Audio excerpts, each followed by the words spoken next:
Here are solutions to homework set number 8 for ECE 463-663 Modern Control. This homework set looks at full order observers. Now the problem we're looking at here is given a cart and pendulum system. Suppose I only measure position and angle. Come up with a full order observer to estimate all four states, position, angle, and their derivatives. Now the dynamics for the system are as such. That's back from homework set number 4. Find an observer for that system. Well, the first problem is this is an unstable system. Let's come up with a feedback control law that stabilizes it. So here we're going to use pole placement, specify the A matrix, B matrix, then pole placement. To meet my requirements, I want the real part to be at minus 0.333.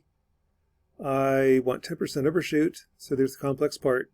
Here's the dominant pole, complex conjugate. Other two poles go somewhere.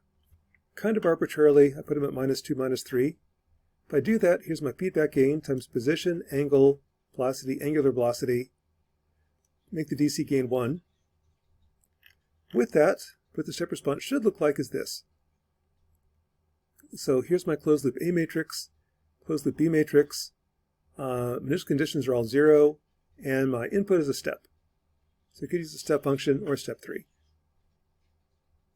So for a linear system, it should work. Let's just check for the nonlinear system just for fun. So in MATLAB, here's my nonlinear system. Got to make sure the dynamics match up with the homework problem. So here we changed it so the cart mass is 2 kilograms, the ball on the beam is 3 kilograms, length is 1.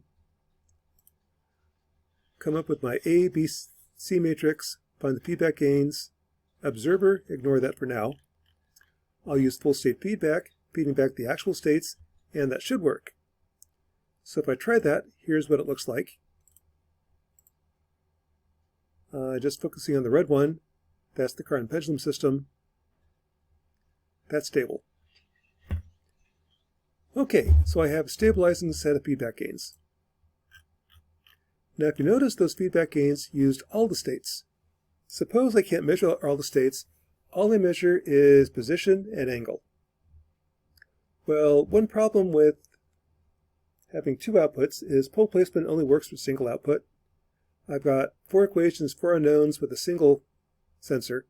I have 4 equations, 8 unknowns with 2 sensors. So something's arbitrary. What I'm going to do is just make the system observable. It's observable from position. So I'm just going to use position for my output. So letting C, what is C? C just measure position. I have the measurement of angle. I don't know what to do with it, so I'm just going to make that 0. I don't really need it. Using that as my C matrix, use pole placement. Place the poles of A minus HC, which is you do pole placement of A transpose, C transpose, which you return, transpose it, that's H.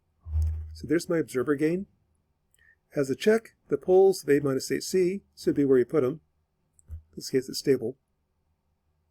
The reason I picked these is the plant has the dominant pole at minus 0.3. I'll make the observer about 3 times faster. So there's my observer poles. If you want to see how it behaves, now let's keep using the same feedback gains from the plant. Let's just have the observer go along for the ride and see, does the observer track the plant?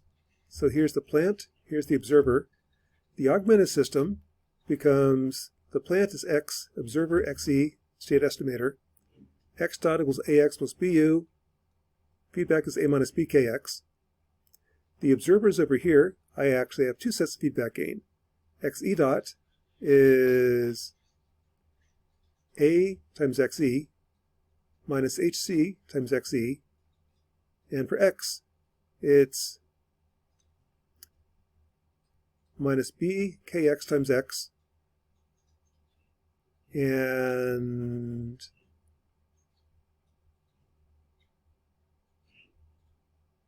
here it is. Plus HC times X. The input, U, B times 8KR times R.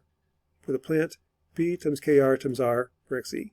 So here's the closed loop system, or I'm feeding back the actual states. Putting that into MATLAB, here's the new A matrix, call that A8. I've got 4 states for X, 4 states for the observer. Gives me an 8th order system. My input, whatever you do to the plant, do the same thing to the observer. And the C matrix, let's look at X, theta, and the observer, X estimate, theta estimate. Take the step response, all looks good. Now let's go into the nonlinear simulation. I'll design my fuller order observer. Same A, B, C as the plant. Place the poles. A transpose, C transpose. Here's where I want to put the observer poles. And kind of arbitrarily, assume the initial estimate is wrong. I will then feed back the actual states right here and see it as the observer track. So if I try that, here's what it looks like. Initially, the observer is wrong. That's the pink one. Eventually, the feedback gains force the observer to track the plant. Once it tracks, it stays tracking. So typically, you don't do this. If you let it run for a while, then the observer will converge. The two should be the same. If you assume I'm running it after it's converged, here's what it looks like. I've got the plant and the observer being displayed here. They're both right on top of each other. That tells you basically the observer is tracking the plant. Now this is kind of cheating. I'm using the actual states rather than the observer states. I'm doing that just to see does the observer track. If I give the observer a slight error, so here's X, the observer states, then it still converges.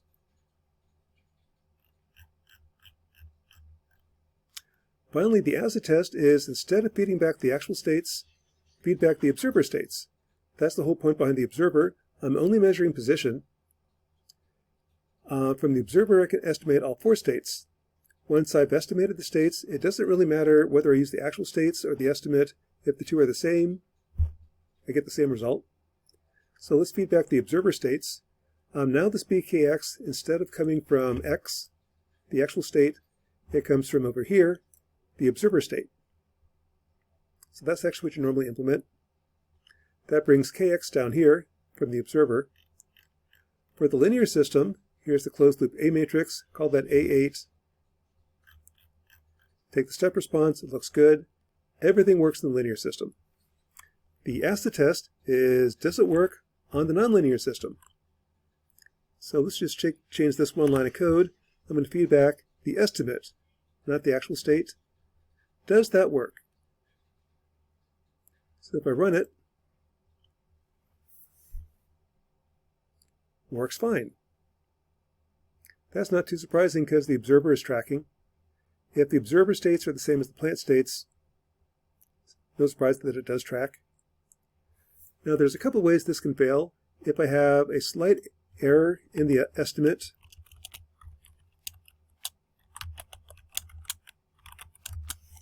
let's make that 0.01 initially. There's a slight error. That's what we see right here. I'm feeding back the estimates. If the estimates are slightly wrong, it can behave kind of weird. Try that again. Eventually it will converge. Another way this can go wrong is if I have the wrong model. For example, suppose instead of the plant and the observer matching up, the observer models for this. Suppose I'm wrong. M2 is only 2 kilograms. In that case, my observer is wrong. Dynamics that I assume are wrong. Here's what you get. Again, I've got the wrong plant. I've got the wrong model. I've got the wrong observer. My observer states are wrong. Feedback, wrong information. No guarantees.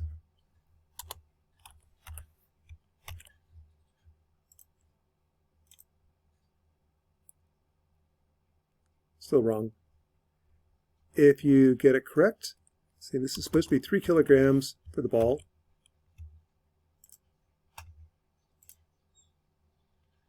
Then it does work.